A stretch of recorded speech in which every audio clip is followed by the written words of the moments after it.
I always thought adopting a dog from the shelter would bring warmth and companionship into my life.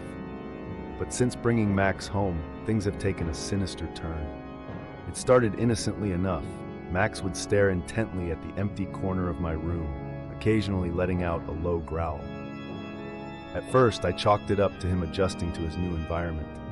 But as the days passed, his growling became more persistent, and the air in my room grew colder, almost suffocating. One night, as I was drifting to sleep, I was jolted awake by a guttural snarl from Max.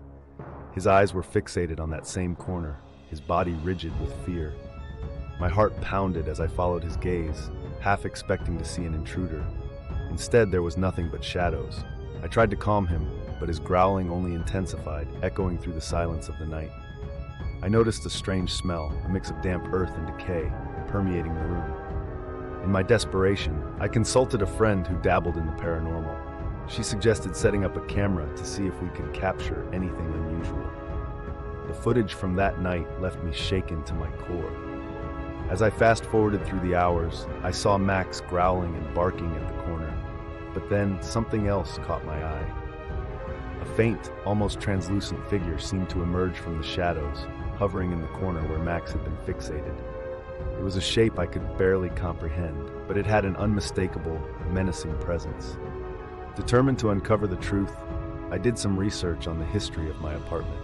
I discovered that the previous tenant had mysteriously disappeared, leaving behind only a trail of unanswered questions and rumors of dark rituals. The more I delved, the more I became convinced that something malevolent lingered in that corner. One night, as Max's growling reached a fever pitch, the figure from the footage manifested before my eyes, its hollow gaze piercing through me. It whispered my name in a voice that sent chills down my spine, and in that moment, I knew I had to leave.